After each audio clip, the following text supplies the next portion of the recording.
Olá, eu sou a psicóloga Nancy Capretti. Nesse vídeo eu vou falar sobre a relação pais e filhos, na forma como os pais podem interagir com seus filhos ou cuidadores com crianças e adolescentes para que se promova um melhor desenvolvimento, um desenvolvimento psicologicamente mais saudável.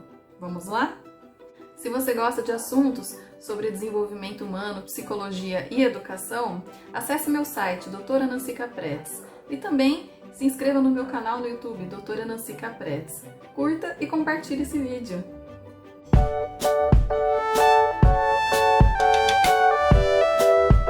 Existem diferentes demandas dos filhos, desde pequenos até a adolescência, que precisam ser atendidas, como as demandas emocionais ou aquelas mais práticas de alimentação, higiene do sono, rotina, estabelecer e manter a rotina.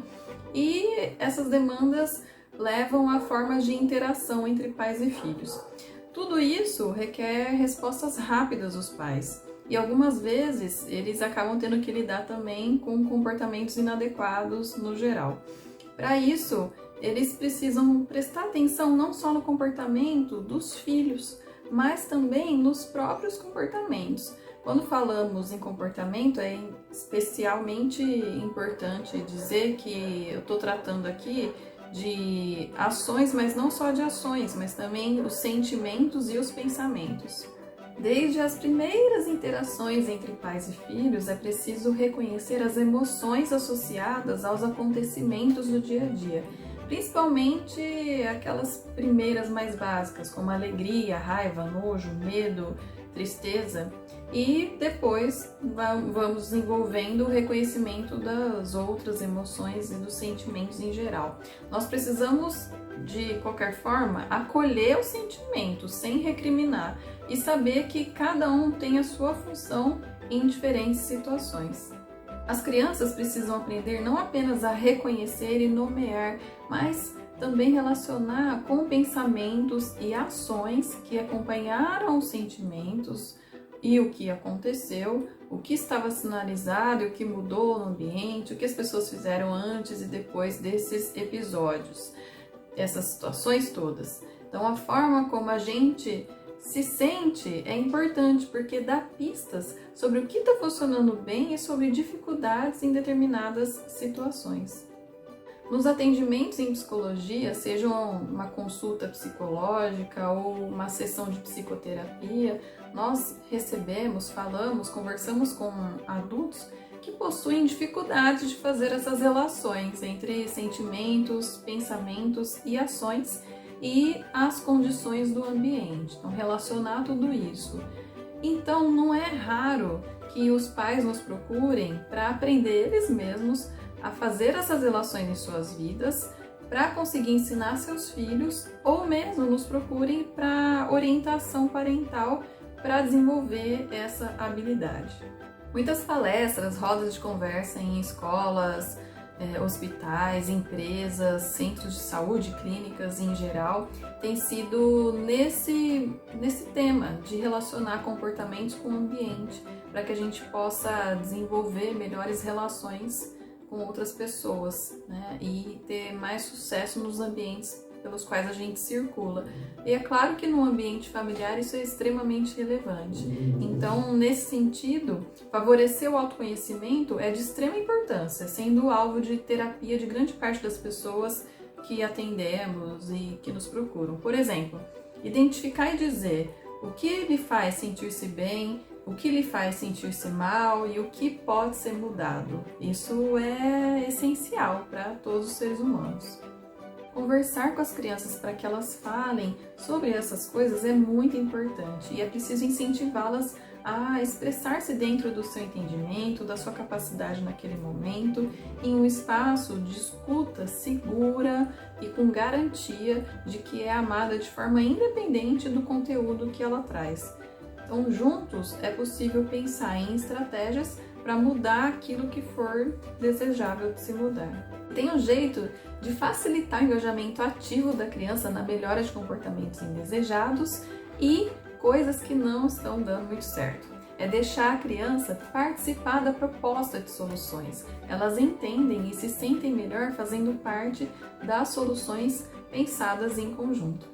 Então, de maneira geral, como interagir para ter uma relação pais e filhos saudável?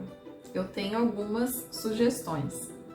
Elogie, reconheça, dê sinais de que seu filho está se comportando da forma esperada, ou seja, deixe claro quando ele está acertando no seu comportamento. É muito comum as pessoas ignorarem as crianças quando elas estão se comportando da forma como é esperado. Se estão quietinha brincando, fazendo sua lição de forma adequada, e é nesses momentos, quando elas estão se comportando como a gente deseja, como a gente espera e sabe que é bom para elas, né, para o seu desenvolvimento, para o seu bem-estar, que a gente deve lembrá-las de que elas estão se comportando da forma como a gente espera, da forma como a gente deseja. Então, esses momentos são cruciais, é importante a gente dar mais atenção para eles, né, não perder a oportunidade de, eventualmente, não precisa ser o tempo todo, mas eventualmente como pequenos lembretes, olha, tô gostando do que eu tô vendo, você tá muito atento à sua tarefa, você tá cuidando bem do seu quarto, né? Que bom que você tá organizando o seu espaço, assim fica mais fácil você encontrar as coisas.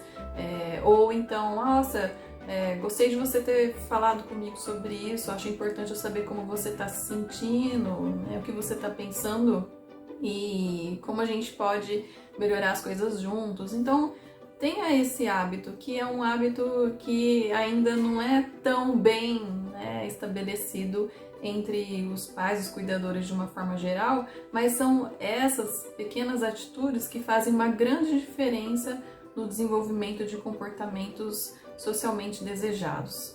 Gente, deixe as crianças fazerem suas próprias escolhas. Por exemplo, elas podem decidir entre duas coisas simples, como qual roupa colocar, né? E pode até às vezes ser mais de duas opções. Então vai depender aí da situação, né, do momento e também do que a criança já consegue fazer. Mas é importante a gente incentivar a sua tomada de decisão, as suas escolhas, ela ter contato com aquilo que ela deseja fazer e desenvolver habilidades para fazer as coisas que são necessárias.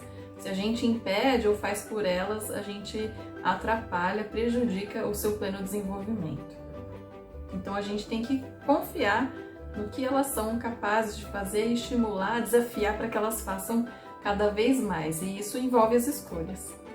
Por favor, entenda a opinião dos seus filhos, mesmo que você não concorde com essas opiniões. Afinal, você deve criar filhos autônomos e não pessoas submissas, inseguras. Esse é um grande desafio. Muitas pessoas conseguem fazer isso tranquilamente, mas muitas pessoas não confiam, né, e são até autoritárias, né, não conseguem entender essas opiniões diversas.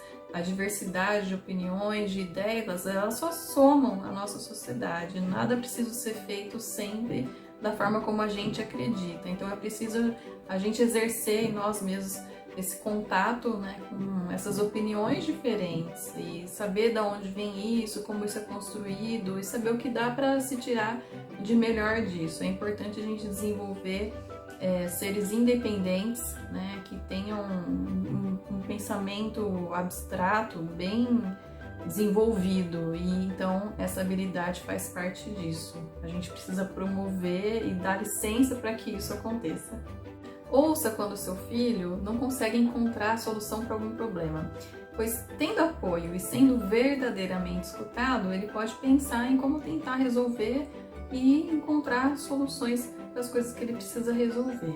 Muitas vezes os pais logo julgam o que está acontecendo, julgam os seus filhos nessas dificuldades pelas quais eles passam, principalmente quando envolve outras pessoas, e aí fica difícil, né, os filhos confiarem nos pais enquanto pessoas que podem lhes ajudar a resolver questões do seu dia a dia, das suas relações. Então é importante deixar essa porta aberta para uma possível discussão, diálogo, para que venha a ajudá-lo a desenvolver essa potencialidade de resolução de problemas que todos nós temos cotidianamente. Procurem ficar calmos em situações problema, pois erros acontecem, servem para a gente aprender mais, são momentos de aprendizado. E a gente deve sempre se lembrar que todos nós erramos e precisamos, né, também passar por erros, porque é uma forma que a gente percebe que a gente está testando as coisas, a gente está experimentando, né, formas de ser, de formas de se comportar. Então os erros vão acontecer. A gente precisa ter tranquilidade porque tudo acaba em alguma forma de solução, né? A gente precisa dar o apoio para que as pessoas não entrem em pânico, né? As pessoas possam confiar em si no sentido de acreditar que de alguma forma tudo pode, né, ser resolvido. Então aqueles problemas que tiram os pais do sério, né? Deixam os pais mais nervosos. É claro que isso tudo é compreensível, mas é preciso que se faça um exercício para lidar com clareza nesses momentos, né? E então, né, procure, tente, exercite, lembre-se, né, de fazer isso, procure ficar calmo. Organize seu tempo, sua rotina, se organize junto às outras pessoas que também são cuidadores e responsáveis por aquela criança, aquele jovem, adolescente, para ajudar nas tarefas de casa quando for preciso, brincar junto, oferecer alimentos saudáveis durante as refeições, buscar sempre favorecer então e estimular essas atividades que são muito importantes para o desenvolvimento e na rotina, no dia a dia, muitas vezes ficam negligenciadas ou apressadas. É preciso a gente dar atenção para esses momentos que vão passar, as crianças vão crescendo, os adolescentes vão se tornando adultos e a gente tem que garantir, né, que eles consigam ter as melhores experiências, né, e aprendam ao máximo e se organizem e vão adquirindo autocontrole e autocuidado durante esses momentos que são importantes. Lembre-se que nós somos modelos para as crianças e para os adolescentes. Então você que é pai, mãe, cuidador, cuidadora, né, um avô, avó, tio, enfim, é necessário que você se cuide para ser então um bom modelo. E claro, né, não precisa ser perfeito, ninguém aqui está exigindo perfeição, mas é necessário que seja um modelo suficiente para um bom desenvolvimento. E faça seu filho sentir-se amado, independentemente do que ele faça ou esteja fazendo, pois isso é o que garante uma boa autoestima que serve como combustível para acreditarmos em nossas capacidades e construirmos relacionamentos saudáveis. Então, você faz seu filho se sentir amado quando você mostra disponibilidade, cuidado, atenção, afeto, né, por meio de gestos, palavras, tempo, interesse em fazer coisas juntos, né, com alegria, com bom humor. Então, demonstre esse amor. É importante para que a pessoa possa se desenvolver psicologicamente saudável. No próximo vídeo, vamos falar de maneiras de educar os filhos para que vocês sejam o que eu chamo de pais sensacionais. Até mais!